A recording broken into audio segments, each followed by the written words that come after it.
اس میں روزہ اس چیز کا نام ہے کہ انسان صرف اللہ سے اجر چاہے، اور جب اللہ سے اجر چاہے گا تو پھر یہ بھی نہیں کرے گا کہ آج تو روزہ بہت لگ رہا ہے، آج تو بہت پیاس لگ رہی ہے، آج تو بہت لمبا ہو گیا ہے، آج تو بہت ہی تھک گئی ہوں.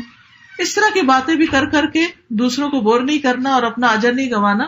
کوئی پوچھے بھی کیسا جا رہا ہے تو کہے الحمدللہ، اللہ کا شکر ہے، کیونکہ اگر رکھنے کی توفیق ہو گئی ہے تو اسی پر الحمدللہ. اب ظاہر ہے کہ بھوک پیاس اپنی جگہ ہوتی ہے، لیکن اگر ہم اس کا تذکرہ کرنا شروع کر دیں تو وہ اور زیادہ بڑھ جاتی ہے، اس میں اور اضافہ ہو جاتا ہے. تقویٰ کے لیے سب سے پہلی چیز کیا ہوئی کہ ہر کام ہم نے اخلاص کے ساتھ کرنا ہے. تو رمضان میں جتنی بھی نیکیاں کرنی ہے وہ صرف اللہ کی خاطر کرنی ہے، ان کا تذکرہ نہیں کرنا، چرچا نہیں کرنا، شہرت نہیں کرنی، لوگوں کے سامنے بڑا بن کے نہیں دکھانا، بلکہ خاموشی کے ساتھ اپنی عبادت کرنی ہے. پھر اللہ کے رسول صلی اللہ علیہ وسلم کی سنتوں کو اپنانا. روزے میں آپ دیکھیے کہ نبی صلی اللہ علیہ وسلم کی سنت کیا تھی، آپ کا طریقہ کیا تھا، اس کے بارے میں جاننا ضروری ہے کہ آپ روزہ رکھنے کے بعد کس طرح، یعنی کہ کیا کیا کیا کرتے تھے. آپ دیکھیے کہ ہم جب روزہ رکھتے ہیں تو ہم سوچتے ہیں اچھا ہم سو کے روزہ گزار لیں گے، ہم کوئی پروگرام دیکھتے رہیں گے، اسکرین پہ وقت گزار دیں گے. یہ صرف بھوک پیاس کاٹنا کا مقصد نہیں ہے. اصل مقصد یہ ہے کہ انسان اس بھوک پیاس کو برداشت کرتے ہوئے اچھے اچھے کاموں میں اور زیادہ آگے بڑھے، حتیٰ کہ دل میں کھٹک والی چیزوں کو بھی چھوڑ دے. یعنی روزے کی حالت میں جب آپ کو محسوس ہو کہ یہ کام کچھ سوٹ نہیں کرتا کہ روزے کے ساتھ میں سارا وقت ایسے شغل میں لگی رہوں. مثلاً اگر آپ اسکرین کھولیں گے تو کوئی ایسی چیز نہیں دیکھیں گے کہ جس کو دیکھنا حرام قرار دیا گیا ہے. مثلاً کسی مرد یا عورت کا جو ستر ہے، چھپانے والا حصہ ہے، اس کو دیکھنا حرام ہے، یہ آنکھوں کا زنا ہوتا ہے. اب آپ دیکھیے بہت سارے لوگ جو ہیں ایسی خرابیوں میں مبتلا ہو جاتے ہیں، خاص طور پر جب سے ہاتھوں میں پام پہ آ گیا ہے سیل، اور پھر ہر وقت 3G 4G اور اب تو 5G بھی اویلیبل ہو گیا. تو اس میں کچھ ایک کلک کی دیر ہوتی ہے کہ آپ برے سے بری چیزیں بھی دیکھ سکتے ہیں اور اچھی سے اچھی چیزیں بھی سن سکتے ہیں. تو شیطان ہم میں سے ہر ایک کے ساتھ ہے. بعض اوقات ہم ایک چیز دیکھتے ہیں، اس کے بعد ہم یوٹیوب پہ ایک چیز دیکھی، اس کے ساتھ کوئی ایڈ دیکھا، اس کو کلک کر لیا، وہاں سے ایک اور خراب چیز دیکھی، وہاں سے کہاں سے کہاں پہنچ گئے. جی اپنے آپ پاپ اپ ہو جاتی ہیں، اور پھر آپ اس کے شیطان جال ڈالتا ہے نا، تو وہ جال میں پھنس جاتے ہیں آپ. اور پھر تو لیکن اللہ تعالیٰ نے ہمارا ایک ضمیر رکھا ہے، ہمارے اندر سے ایک آواز اٹھتی کہ یہ ٹھیک نہیں. تقویٰ اسی آواز کو سننے کا نام ہے، اسی فیلنگ کو محسوس کرنے کا نام ہے، جو اندر سے اٹھتی ہے کہ یہ ٹھیک نہیں کر رہی، تو ٹائم ضائع ہو رہا ہے. بعض اوقات ہم کہتے نہیں ہم تو اچھی چیزیں دیکھ رہے ہیں. اچھا بھائی، رمضان جو ہے وہ اسکرین پہ بیٹھنے کا نام نہیں ہے. آپ اچھے کام کرنا چاہتے ہیں تو زیادہ سے زیادہ قرآن پڑھیے، قرآن کی تلاوت کیجیے، قرآن کو سمجھ کر پڑھیے، زیادہ سے زیادہ ذکر کیجیے. ہر روز روزہ دار کی دن میں دعائیں قبول ہوتی ہیں، زیادہ سے زیادہ دعائیں کیجیے.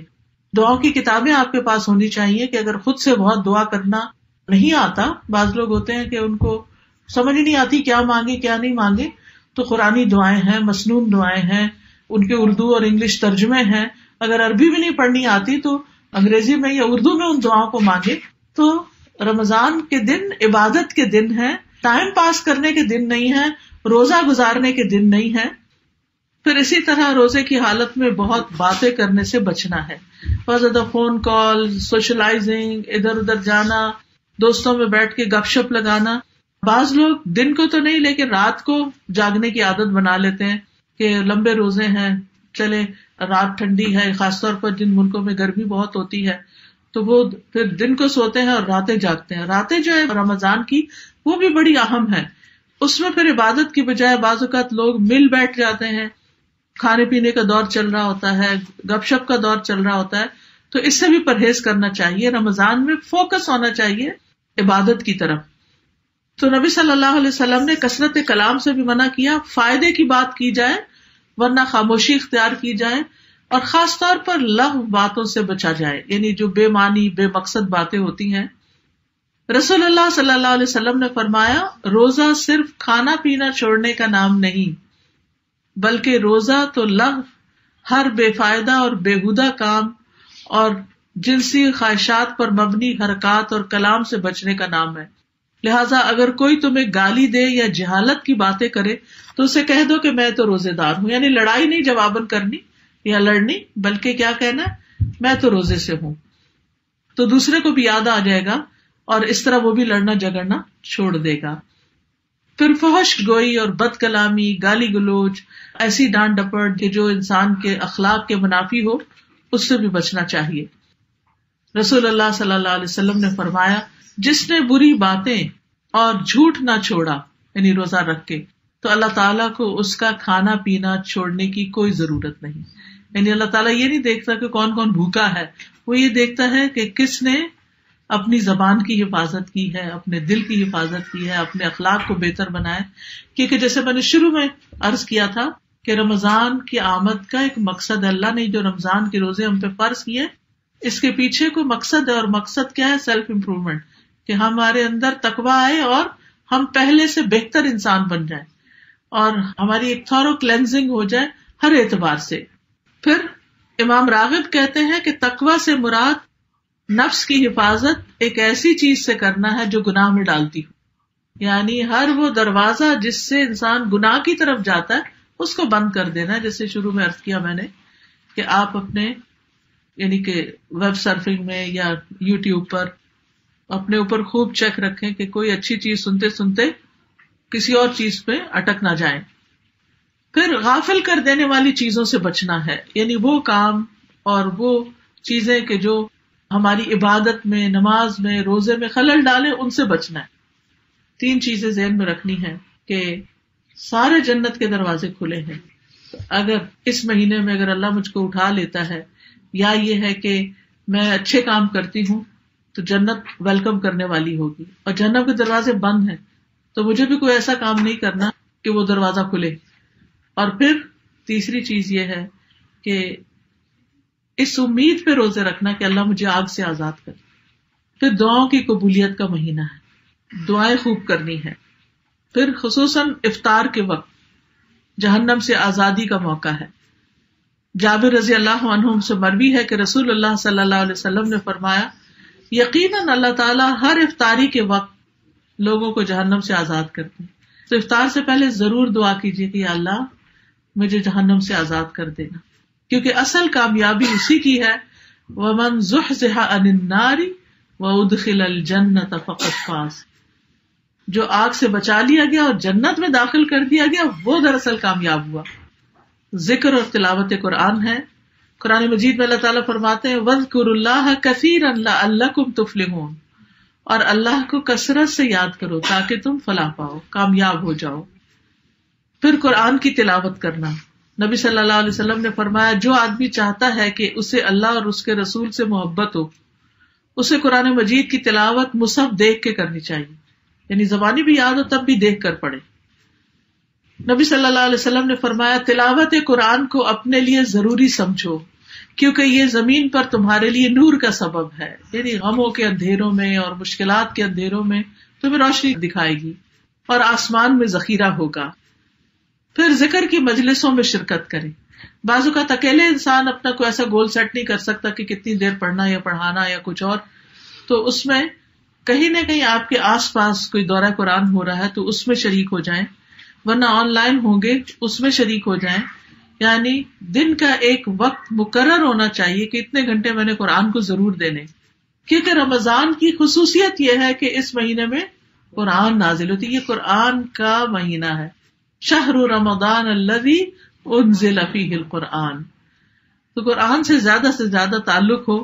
جبریل علیہ السلام نبی صلی اللہ علیہ وسلم سے رمضان شریف کی ہر رات میں ملتے، یہاں تک کہ رمضان گزر جاتا نبی صلی اللہ علیہ وسلم جبریل علیہ السلام سے قرآن کا دور کرتے تھے. تو اس سے کیا پتہ چلتا ہے کہ اکیلے پڑھنا بھی اچھا ہے، لیکن کسی کے ساتھ مل کے، اکٹھے بیٹھ کے، اور پھر سمجھ کے، اور پھر مصحف دیکھ کر.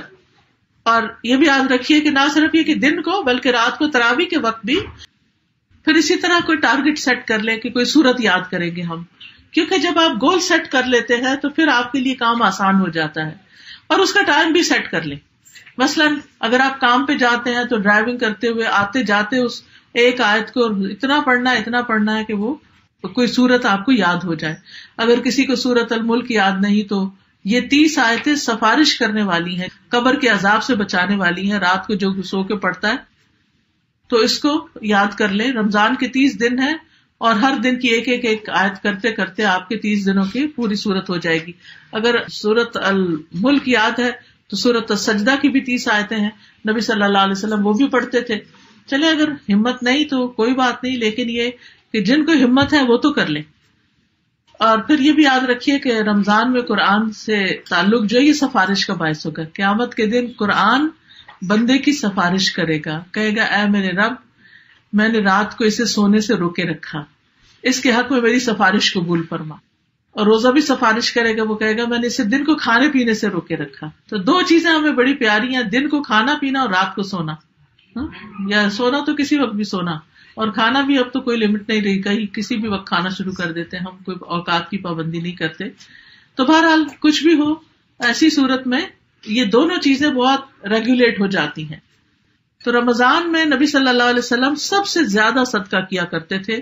لوگوں کو بھلائی پہنچانے میں بارش لانے والی ہوا سے بھی زیادہ جود و کرم فرمایا کرتے تھے.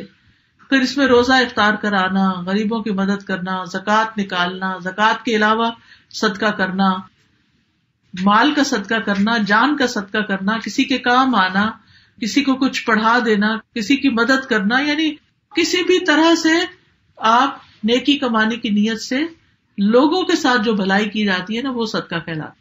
یعنی جو بھلائی آپ کسی کے ساتھ کرتے ہیں، چاہے مال سے کریں، جان سے کریں، وقت سے کریں، علم سے کریں، جو بھی آپ کو اللہ نے دیا ہے، کیونکہ ہر ایک کے پاس نعمتیں فرق ہیں. کسی کو اللہ نے بہت مال دیا تو وہ خوب مال کے ساتھ کرتا چلا جائے اور باقی بھی جو کر سکتا کرے. کسی کے پاس مال اتنا ہی ہوتا ہے کہ اپنی بمشکل ضرورت پوری کرے، لیکن اس کو اللہ نے کوئی اور ہنر ٹیلنٹ دیا ہوتا ہے. لیکن کوشش یہ کرے کہ کچھ بھی ہو، مال سے بھی ضرور صدقہ ہو رمضان میں. خصوصاً دوسروں کا روزہ افطار کرانا. رسول اللہ صلی اللہ علیہ وسلم نے فرمایا، جس نے روزہ دار کا روزہ افطار کرایا اسے ان روزوں کے برابر ثواب ملے گا، یعنی اس روزے دار کے روزوں کے برابر ثواب ملے گا، لیکن ان کے ثواب میں کوئی کمی نہیں ہوگی. وہ اپنا ثواب نہیں آپ کو دے رہے، ان کو بھی ملے گا، آپ کو بھی ملے گا، وہ ڈبل ہو جائے گا.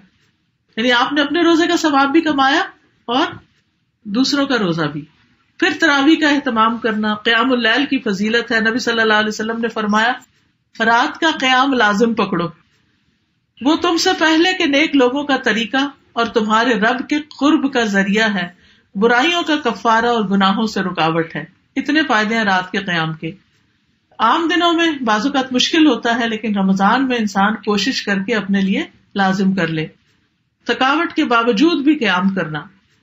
گھر والوں کو بھی تراویح کے لیے جگانا.